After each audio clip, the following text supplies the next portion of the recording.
अस्सलाम वालेकुम बच्चों, कैसे हैं आप लोग। उम्मीद है आप लोग सब खैरियत से होंगे। आज हम क्लास 9th न्यू बुक जो मैथ है उसकी एक्सरसाइज 1.1 करेंगे। तो क्वेश्चन नंबर 1 देखते हैं। Identify each of the following as a rational और इरेशनल नंबर। वो कहते हैं आइडेंटिफाई करें, आप शनाख्त करें ये जो फॉलोइंग आपको नंबर दिए गए हैं ये रैशनल हैं या इरेशनल हैं। तो सबसे पहले रैशनल और इरेशनल की डेफिनेशन आपको आनी चाहिए, वो देख लेते हैं कि रैशनल नंबर्स क्या है। Rational number the ratio of two integers. देखिए रेशियो हो मतलब फ्रैक्शन में उनको लिखा गया हो, kind of two integers, integers की पी एंड क्यू। उनको हम क्या कहते हैं जी, हम फर्ज करते हैं कि टू इंटीजर्स हैं पी एंड क्यू, ठीक है। Where q is not equal to zero. देखें फॉर एग्जांपल जैसे ये है 2/3, ये देखें ये p हो गया, ये q है। तो p एंड q जो है ये इंटीजर्स हैं और रेशियो ऑफ टू इंटीजर्स हैं, ठीक है। But q is not equal to zero, लेकिन ये जो q है ये ज़ीरो ना हो। ये देखें यहाँ पे ये q is not equal to zero. तो रैशनल नंबर कौन से होते हैं जिनको हम सिंपल फ्रैक्शन की फॉर्म में लिख सकते हैं। p and q are integers, p and q belongs करते हो इंटीजर से, but q is not equal to zero, ठीक है। अभी रैशनल नंबर क्या है कि real number that can not be written as a simple fraction. देखें रैशनल नंबर को हम सिंपल फ्रैक्शन में लिख सकते थे, इररेशनल नंबर जिनको हम सिंपल फ्रैक्शन में नहीं लिख सकते, फॉर एग्जांपल पाई और √3, ठीक है। अब देखते हैं क्वेश्चन की तरफ आते हैं। क्वेश्चन नंबर 1 है 2.353535। अब आंसर है ये रैशनल नंबर है। अब रैशनल नंबर क्यों है देखें, पॉइंट के बाद देखें, ये देखें ये डिजिट क्या हो रहे हैं, ये देखें रिपीट 35 35 35। तो it is a repeating decimal, तो ये रिपीटिंग डेसिमल है, इसी वजह से इनको क्या कहते हैं, रैशनल नंबर, ठीक है। नंबर 2 पे है, नंबर 2 क्वेश्चन है 0.6। अब 0.6 क्या है, ये रैशनल नंबर है। रैशनल नंबर क्यों है, रैशनल नंबर उनको कहते हैं एक तो वो या तो रिपीटिंग हो या टर्मिनेटिंग हो। आप ये देखें ये ख़त्म हो गया, ये देखें आ रही है ना समझ। तो रैशनल, ये रैशनल नंबर क्यों है, ये टर्मिनेटिंग डेसिमल है, ठीक है।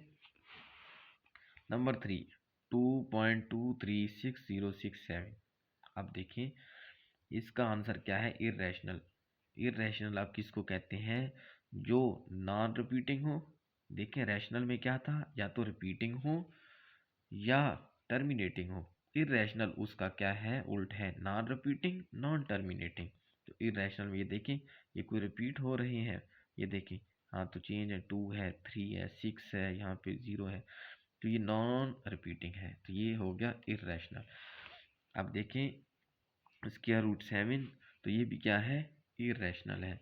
अब ई की जो है वैल्यू क्या है 2.71828, ठीक है। अब ये इरेशनल, इरेशनल क्यों है, ये नॉन रिपीटिंग है, नॉन रिपीटिंग है, ये देखें 7 के बाद 1 1 के बाद 8 और नॉन टर्मिनेटिंग, ठीक है। अब ये इसको क्यों कहा गया, इस को कहते हैं यूलर नंबर। अब यूलर नंबर क्यों कहते हैं, क्योंकि ये जो नंबर दिया है ये यूलर नामी साइंटिस्ट ने दिया था 1720 में, ठीक है। अब देखते हैं क्वेश्चन नंबर 6 है पाई। अब इसकी क्या वैल्यू है 3.1415926535, ये देखें सो ऑन, ये देखें, ठीक है। तो ये क्या है, इरेशनल है, क्यों, एक तो ये नॉन रिपीटिंग है और नॉन टर्मिनेटिंग है, ठीक है। अब क्वेश्चन नंबर 7 देखते हैं 5 प्लस √11, ठीक है। आंसर क्या है, इरेशनल। अब ये इरेशनल क्यों है, आपने ये आंसर लिखना है, ये मैंने आपके लिए वैसे डिटेल में लिखी है कि आपको समझ आ जाए कि सम ऑफ रैशनल एंड इरेशनल। जब हम रैशनल और इरेशनल को सम करते हैं, रैशनल और इरेशनल के सम को, तो फिर हमारे पास जो नंबर आता है फिर भी क्या, इरेशनल नंबर इज इरेशनल, ठीक है। तो क्वेश्चन नंबर 8 है √3 प्लस √13, ये भी इरेशनल है। देखें जब हम रैशनल और इरेशनल को सम करते थे तब इरेशनल, जब हम दो इरेशनल को कर रहे हैं सम, देखें sum of two irrational number is generally irrational. ठीक है, अब 15/4 क्या है देखें, इरेशनल नंबर है। क्यों कि देखें ये टू इंटीजर्स हैं, इनको हमने किस फॉर्म में लिखा हुआ है, फ्रैक्शन की फॉर्म में। अब क्वेश्चन नंबर 10 है 2 माइनस √2 ब्रैकेट फिर ब्रैकेट 2 प्लस √2। ठीक है, यहाँ पे देखें एक दफ़ा माइनस में है, यही एक दफ़ा प्लस में है। तो यहाँ पे कौन सा फार्मूला है, ए स्क्वायर माइनस बी स्क्वायर, मतलब एक दफ़ा प्लस में एक दफ़ा माइनस में है। तो हम एक दफ़ा प्लस एक दफ़ा माइनस में लिखा हुआ है, तो हम इसको कैसे लिख सकते हैं इस फार्मूले के मुताबिक कि ये जो है टू स्क्वायर, ये देखें 2 स्क्वायर माइनस ये देखिए √2 का स्क्वायर। ठीक है, अब 2 और 2 टू द 4 माइनस ये जो 2 है, ये जो 2 है ये इससे कैंसिल आउट हो जाएगा, यहाँ पे बच जाएगा 2। तो 4 माइनस 2 2। अब 2 क्या है, रैशनल है। ठीक है, क्यों रैशनल है कि देखिए आ रही समझ, ये हो गया रैशनल। तो क्वेश्चन नंबर 10 क्या हो गया, रैशनल। अब नेक्स्ट देखते हैं। अब आपने रिप्रेजेंट करना है the following numbers on number line. अब हमने करना है जी √2 को, सबसे पहले आपने इसको सॉल्व करना है। आपने एक ट्राइंगल बना लेनी है। ठीक है, एक ट्राइंगल बनाए, आपने इसको नाम दे दिया ओ का, इसको ए का, इसको बी का। देखिए इसको कहते हैं बेस, इसको कहते हैं परपेंडिकुलर, और ये जो आपके पास ये जो टेढ़ी लाइन है ये वाली इसको कहते हैं हाइपोटेनियस। ठीक है, आ रही समझ। चलें तो इसको हम सॉल्व करते हैं बाय पाइथागोरस थ्योरम।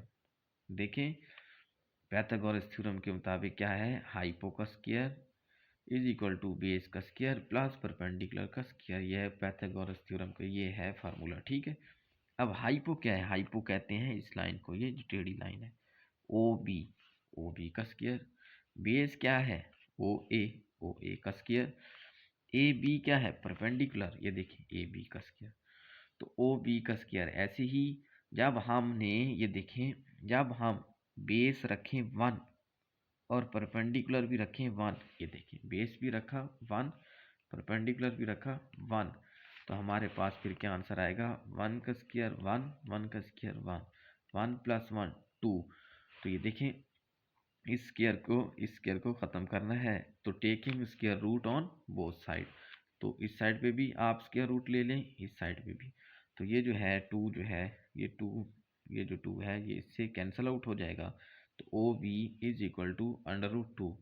तो इसको अब हम नंबर लाइन पे कैसे रिप्रेजेंट करेंगे ये आप समझ लें। ठीक है, अब हम देखते हैं। आपने एक नंबर लाइन इस तरह ड्रा कर लेनी है। ठीक है, तो लिख लें 0 1 2 3। ठीक है, अब हमने क्या किया था कि हमने जो बेस है वो कितनी ली थी, ये देखें बेस हमने लिया था 1 और परपेंडिकुलर भी हमारे पास था 1। तो यहाँ से लेकर यहाँ तक जितना आपके पास डिस्टेंस होगा, यहाँ से यहाँ तक आपने प्रकार खोल लेनी है। फिर यहाँ पे आपने प्रकार रख के फिर आपने इधर आपने आर्क लगा लेंगे। ठीक है, तो यहाँ से यहाँ तक जितना है यूनिट आपका 1 था, तो यहाँ से यहाँ तक भी आपका यूनिट क्या था 1, क्योंकि हमने बेस भी 1 रखा था परपेंडिकुलर भी 1। तो तब हमारे पास ये जो हाइपोटेनियस है ये क्या आया था, √2। अब √2 तो आ गया, अब हमने इस √2 को रिप्रेजेंट करवाना है किस पे, नंबर लाइन पे। आपने प्रकार को यहाँ पे रख लेना है। ठीक है, आ रही समझ, यहाँ से यहाँ तक आपने प्रकार को ओपन कर लेना है, फिर यहाँ से आपने प्रकार को इस तरह ठीक है ले आना है।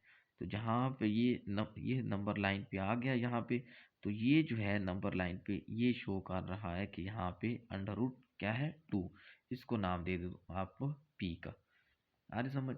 अब क्वेश्चन नंबर 2 है √3। ठीक है, इसको आपने रिप्रेजेंट करवाना है नंबर लाइन पे। वैसे ही पाइथागोरस थ्योरम के अगर हम ये देखें ओ से लेकर पी तक, अभी हमने बनाया था ओ से पी तक हमारे पास क्या बना था, ये देखें ओ से पी तक क्या बना था, √2। अगर हम ओ से पी तक ले लें √2 परपेंडिकुलर ले लें 1, तो हमारे पास हाइपोटेनियस बन जाएगा √3। ठीक है, तो देख लेते हैं। आपने वैसे ही √2 का बनाना है सबसे पहले, ठीक है। जैसे आपने ये बनाया था, पहले आपने सबसे पहले इधर ये बना लेना है, ओ से लेकर पी तक ये, ठीक है। ये ओ से पी तक कितना यूनिट था, ये हमने √2 है हमारा। फिर हमने परपेंडिकुलर कितना लेना है, पी से बी तक, ये देखें पी से बी तक कितना 1, तो पी से बी तक आप ले लें 1, ठीक है। 1 कैसे कि यहाँ से यहाँ तक जितना फासला है, फिर यहाँ से यहाँ आप 1 यूनिट ले लें, ठीक है। फिर आपने क्या कर लेना है, इसको इसके साथ मिला दें तो आपके पास क्या आ जाएगा, √3। अब इसको आपने नंबर लाइन पे रिप्रेजेंट करवाना है, तो यहाँ से लेकर यहाँ तक आपने जो है प्रकार ओपन कर लेना है, और यहाँ से फिर आपने यहाँ और यहाँ पे प्रकार रख के तो फिर आपने लगा देना है, जहाँ पे ये कट करेगा वहाँ पे आपका क्या होगा, √3, ठीक है। इसको आप कोई भी नाम दे सकते हैं, क्यू, ठीक है। अब क्वेश्चन नंबर 3 की तरफ जाते हैं। 4 होल 1/3, ठीक है। अच्छा जी, नंबर लाइन पे हमने रिप्रेजेंट करना है। देखिए यहाँ पे क्या है, 4, यहाँ 4 है, तो इसका मतलब है 4 के बाद जो है आपका जो है यहाँ पे ये नंबर लाइन बनेगी, ये देखें इस नंबर लाइन पे रिप्रेजेंट करेंगे 4 के बाद। अब नीचे कितने हैं, 3 है, नीचे 3 है, तो समझो आपने 3 हिस्से बनाने हैं। 3 हिस्से बनाने के लिए आपने कितनी लाइन्स लगानी है, 2। देखिए 2 लाइन्स लगाएंगे तो आपके पास कितने हिस्से बन जाते हैं, 1 2 3, ठीक है। और ऊपर क्या है, ऊपर है आपके पास 1, तो नंबर 1 जो लाइन होती है, ये नंबर 1, ये आपका 4 होल 1/3, ये आपका बन गया नंबर लाइन, ठीक है। रिप्रेजेंट कर दिया आपने इसको नंबर लाइन। अब नेक्स्ट देखते हैं हम, -2 1/7, ठीक है। अब देखते हैं -2 है, तो -2 से अब आगे की तरफ होगा, देखेंगे तो -2 से आगे बनाएंगे, ठीक है। और नीचे कितने हैं, 7, तो 7 हमने हिस्से बनाने हैं, तो कितनी लाइंस लगाएंगे, 6, ठीक है। तो 1 2 3 4 5 6, 6 लाइंस लगा दी। और ऊपर क्या है, 1, तो 1 पे आपने क्या ले लेना है, ये देखिए आपका बन गया, ठीक है, ये इस 1 लाइन पे। अब क्या है, 5/8, ठीक है। अब 5/8 है, जहाँ पे देखें अगर इधर होता 2 तो हम 2 के बाद बनाते, यहाँ होता 3 तो 3 के बाद बनाते। यहाँ पे हमारे पास क्या है, 5/8 है, तो आपने क्या कि 0 और 1 के दरमियान बनाना है, ठीक है। 0 और 1 के दरमियान, क्योंकि यहाँ पे हमारे पास कोई होल नहीं है, होल नंबर नहीं है। तो देखें कितने हिस्से बनाने हैं, 8 हिस्से बनाने हैं। 8 हिस्से बनाने के लिए कितनी लाइन ड्रॉ करेंगे, 7, 1 2 3 4 5 6 7, ठीक है। ऊपर कितने हैं, 5, तो 5 हैं, तो 5 नंबर्स पे आपने ये ड्रा कर देना है, 1 2 3 4 5, ये देखें 5 नंबर पे ये हमारा क्या बन गया, 5/8 को हमने नंबर लाइन पे रिप्रेजेंट कर दिया। नेक्स्ट है 2 होल 3/4, मतलब कि 2 के बाद आप बनेगा, ये देखें 2 के बाद। नीचे है 4, तो मतलब कि 4 हिस्से बनाएंगे, तो कितने जी, 3 लाइन ड्रा करेंगे, ठीक है। तो 4 पार्ट्स बन जाएंगे, देखो 1 2 3 4। ऊपर कितने हैं, 3, तो यहाँ से गिन लें 1 2 3, तो इस जगह पे आपका बन गया, ठीक है, ये आपने रिप्रेजेंट कर दिया। तो क्वेश्चन नंबर 3 की तरफ जाते हैं। Express the following as a rational number P और Q where P and Q are integer, Q is not equal to 0। अब आपने वो कहता है कि जो फॉलोइंग ये जो रैशनल नंबर हैं इनको पी और क्यू की फॉर्म में लिख के दें, ठीक है। तो हमारे पास नंबर 1 क्वेश्चन है, या आपकी 9th ओल्ड बुक में भी ये इस तरह के क्वेश्चन मौजूद थे, वो मोस्ट इंपॉर्टेंट क्वेश्चन है, ठीक है। तो क्वेश्चन नंबर 1 है 0.4 बार। अब इस बार का मतलब क्या है, ठीक है, बार का मतलब है कि ये जो 4 है ये बार बार बार बार रिपीट हो रहा है, ठीक है, इसको बार बार लिखा जाएगा। आ रही समझ। सबसे पहले हम करते हैं कि let x is equal to 0.4 bar. इस बार का मतलब अभी मैंने आपको बताया था कि 4 क्या है, बार बार बार, ठीक है। तो फिर आपने आगे क्या लगा देना है, डॉट डॉट, मतलब ये कंटिन्यूस है, ठीक है। अब हमने देखना है कि देखें वी हैव ओनली 1 डिजिट 4, देखें हमारे पास डेसिमल के बाद, पॉइंट के बाद देखें कितने डिजिट हैं, 1 है ना, ये देखें 4 1 है, तो 1 होगा जब हमारे पास पॉइंट के बाद 1 होगा तो हम मल्टीप्लाई करेंगे दोनों साइड 10 से। ठीक है, आ रही समझ के नहीं? जब हमारे पास पॉइंट के बाद एक देखें एक ही डिजिट होगा तो फिर हम क्या करेंगे, we multiply both side by 10। तो फिर ये हमारे पास था x इज इक्वल टू 0.444, तो हमने दोनों साइड को किससे मल्टीप्लाई कर दिया, 10 के साथ। तो 10 मल्टीप्लाई x, और इसको भी किससे कर दिया, 10 के साथ। ठीक है, 10 को x से मल्टीप्लाई किया तो 10x, और 10 को इससे मल्टीप्लाई किया तो हमारे पास आंसर आ गया 4.4444, इस तरह सो ऑन। ठीक है, अब हमने करना क्या है, ये इक्वेशन 2 बन गई, ये इक्वेशन 1। ठीक है, इक्वेशन 1 कब थी, जब हमने लेट एक्स किया था, और इक्वेशन 2 कब बनी, जब हमने इसी को 10 से मल्टीप्लाई कर लिया। अब सब्ट्रैक्टिंग इक्वेशन 1 फ्रॉम 2। ठीक है, अब 1 को माइनस करना है आपने 2 में से, तो ये देखें यहाँ पे 10x माइनस हो जाएगा इस x से, तो 10x माइनस x 9x।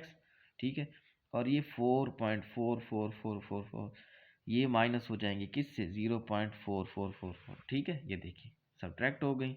तो आप देखें जब हमने इनको क्या किया, माइनस किया, तो हमारे पास क्या, ये देखें पॉइंट के बाद ये देखें ये सारे क्या हो जाएंगे, कट हो जाएंगे ना पॉइंट के बाद। तो यहाँ पे क्या बच जाएगा 4, यहाँ पे x फाइंड करना है, 9 मल्टीप्लाई हो रहा है, इधर आके क्या हो जाएगा डिवाइड, तो 4/9 ये देखें। ठीक है, अब क्वेश्चन नेक्स्ट की तरफ जाते हैं। 0.37 बार, सबसे पहले हमने लेट एक्स करना है, let x is equal to 0.37 bar.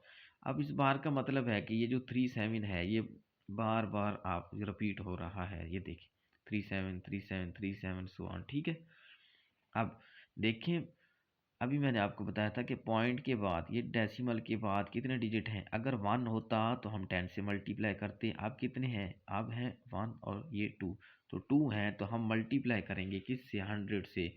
We have 2 digit 37 repeating, so we multiply both side by 100। ठीक है, तो अब इस x के साथ भी 100 को मल्टीप्लाई कर दो और इसके साथ भी 100 को मल्टीप्लाई कर दो, तो 100 x से मल्टीप्लाई होगा तो 100x, और 100 जब इससे मल्टीप्लाई होगा तो 37.37373737 सो ऑन। ठीक है, अब आपने सब्ट्रैक्ट करना है इक्वेशन 1 फ्रॉम 2। आप देखें 1 को आपने माइनस करना है 2 में से। ठीक है, 100x माइनस x, ये देखिए 99x, 37.3737 इसको माइनस करना है 0.3, ये देखें ये लिख दिया। तो ये देखें डेसिमल के बाद ये तो काट जाएंगे तो क्या बच जाएगा 37, तो 99 जो है मल्टीप्लाई हो रहा है, इधर आके क्या हो जाएगा डिवाइड। ठीक है, अब क्वेश्चन नंबर 3 की तरफ जाते हैं। ये बहुत ही आसान क्वेश्चन है और बहुत ही इम्पोर्टेंट क्वेश्चन है। 0.21 देखें बिल्कुल सेम लेटेक्स करना है, 0.21 लिखना है। इस बार का मतलब बार बार जी 21 रिपीट हो रहा है, ये देखें सो ऑन। तो देखें पॉइंट के बाद हमारे पास कितने हैं जी डिजिट, ये देखें पॉइंट के बाद 1 2 2 है तो हम किससे मल्टीप्लाई करेंगे, मल्टीप्लाई बोथ साइड बाय 100। ठीक है, तो x के साथ भी 100 को मल्टीप्लाई कर दो, इस x के साथ भी 100 को मल्टीप्लाई कर दो, इसको भी 100 के साथ मल्टीप्लाई कर दो। 100 को x के साथ मल्टीप्लाई किया तो 100x आ गया, 100 को इसके साथ किया तो आपके पास क्या आया 21.212121। ठीक है, अब आपने करना क्या है, सब्ट्रैक्टिंग इक्वेशन 1 फ्रॉम 2। ठीक है, तो अब आपने सब्ट्रैक्ट करना है, ये आपकी इक्वेशन क्या थी, ये आपकी इक्वेशन 2 और ये आपकी इक्वेशन नंबर 1 थी। ठीक है, तो अब आपने क्या करना है जी, सब्ट्रैक्ट करना है, तो 100x माइनस एक्स, फिर 21 पॉइंट, ये देखें इसको इसके साथ हमने माइनस कर दिया तो ये तो काट गए डेसिमल के, ये देखें बाद, तो क्या बच गया 21। तो ये देखें 100x में से x गया 99, x ऐसे ही 99 मल्टीप्लाई हो रहा है, यहाँ पे आके क्या हो जाएगा डिवाइड, तो x is equal to 21 divided by 99।